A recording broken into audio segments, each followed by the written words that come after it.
what she's really thinking about here is the relationship between God and the soul, and how you can express that incredible closeness, that sort of infinite closeness. And this leads her on to one of her most famous passages, where she talks about God as the mother, as our mother.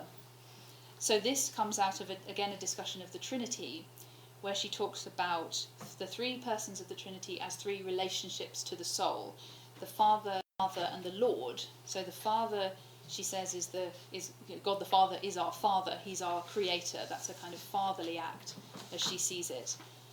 And then Christ, the second person of the Trinity, is our Mother, who unites and develops the soul, who brings the parts of the soul together, leads them to their development. That's a maternal act. And then the Holy Spirit is God as Lord, which rewards the soul and grants it grace. And so all of these things, they're all true of God, but these are different aspects of his relationship. And it's the idea of God as our mother that's become really famous, because quite rightly, because it's quite beautiful, I think. So she says, "As verily as God is our Father, as verily God is our mother, our kind mother, our gracious mother. For he would all wholly become our mother in all things. He took the ground of his work full low and full mildly in the maiden's womb. Our high God, the sovereign wisdom of all, in this low place he arrayed him and dight him full ready in our poor flesh, himself to do the service and office of motherhood in all things. The mother's service is nearest, readiest, and surest. Nearest, for it is most of kind, readiest, for it is most of love, and surest, for it is most of truth. This office might not, nor could never be done to the full, but by him alone.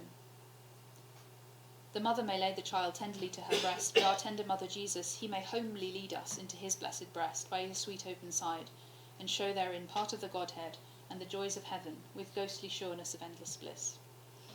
This fair, lovely word, mother, it is so kind, so sweet, and so kind of itself, that it may not verily be said of none, nor to none, but of him and to him, who is very mother of life and of all. To the property of motherhood belongeth kind love, wisdom, and knowing, and it is God. The kind, loving mother, that water knoweth the needs of her child, she keepeth it full tenderly, as the kind and condition of motherhood wills. And as it waxeth in age and in stature, she changeth her working, but not her love. And in this I saw that all our debts that we owe by God's bidding to fatherhood and motherhood is fulfilled in true loving of God. So what she's doing here is quite interesting, because she's not just saying God is our mother, is she? What she's doing is defining what a mother is and what mother's love is like, and then finding how that's true of God. So she's saying a mother's love, mother's service is the nearest, readiest, and surest thing that one can imagine. So the greatest love, the greatest, most of kind. So the most natural thing, the thing that most illustrates the idea of a kind affection. What's innate in human beings. Every mother loves their child. If there is a kind of love like that in the world, she's suggesting, that must also be true of God. It must somehow be a reflection of God's love for us, because everything in the world is to some degree a reflection of that. So the word mother is so beautiful and means such a beautiful thing. It's so sweet and kind of itself that it can't be truly said of anything but of God, because everything so very beautiful must really be true of God. A very abstract way of talking about a very intimate thing, actually. She's defining the word and what it means, and then trying to understand how it's true of God. I've never heard the church say much about the mother. Well, it's more common. Yeah. Well, it's much more common in medieval thought than it is now. Yes. So, first of all, the idea of God as mother is not completely original to Julian. There are other medieval writers who previously had talked about this idea. Yeah, it's not much talked about today, but St. Anselm talks about it. Julian really sort of explores all the implications more than most people do, but a number of people make reference to this idea.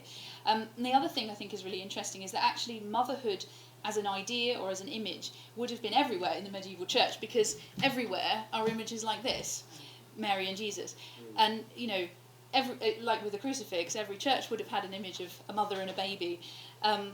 Motherhood is a very high kind of love. It's a very distinct kind of love, and therefore it must be true of God.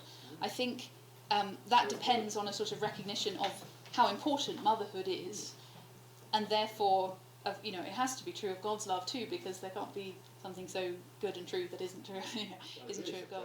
Yeah. So what she does that's interesting is she finds a number of ways Jesus is like a mother. So I've given you a couple here. One is, Jesus in the crucifixion, he opens his side to us. He kind of bears his body as a mother might lay a child to her breast. So that's kind of coming out of, again, iconography of the crucifixion. He feeds the mother feeds the child as Christ feeds us in the Eucharist or with his body. So there are lots of ways in which Christ's interactions with the soul kind of reflect or are mapped onto motherhood. But I think what she's really saying at the end here is that all the debts we owe by God's bidding to fatherhood and motherhood is fulfilled in the loving of God. What she's kind of saying is it's motherhood that's the image of God, not the other way around. It's human motherhood which is reflecting in its particular kind of intimacy and care and love that sort of that aspect of God. So it's not like she's using mother as an image. It's nature that's the metaphor, and God that's the reality. What would have been very relevant is how highly prized motherhood was in the medieval church. Mary, for the medieval church, Mary was the supreme human being below God. So images of her as a mother are absolutely everywhere. The other thing you get, particularly in late medieval tradition, is addition to mother figures like the mother of the Virgin Mary. So St. Anne, who is often shown in these kind of maternal roles here, teaching her daughter Mary to read, or as grandmother to Christ. This is Mary and baby Jesus and Anne. So these are images of sacred motherhood. They're not pagan, they're thoroughly Christian, but they are reflecting that kind of sanctification of motherhood, the idea of motherhood as a sacred thing, or a female principle as a sacred thing. I don't know if you can see it very well. Because this comes from Norfolk, and this is a screen showing a particular Norfolk tradition, or something very popular in Norfolk in Julian's time, so very much her kind of world, where you see this is Mary and her sisters and their children. So Mary and Jesus in the middle, and then her sister and 2 children on this side, and like 4 children on the other side. So lots and lots of sacred mothers.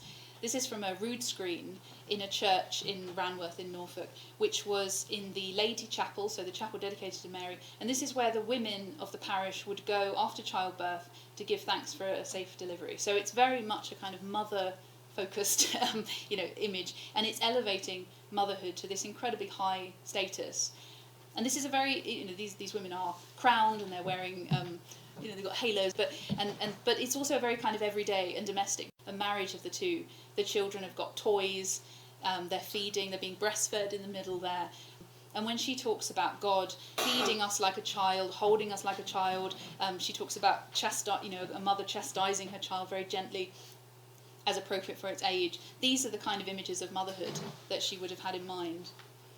And this is the kind of thing that would have been just everywhere in medieval churches. I think it's quite hard for us to picture that, how prevalent these images would have been, because often these were destroyed at the Reformation or by later iconoclasts, maybe in part because they elevate women to this high status. They are particularly, for later ages, they've become particularly controversial. But in the Middle Ages, for medieval women would have seen themselves in these images, certainly.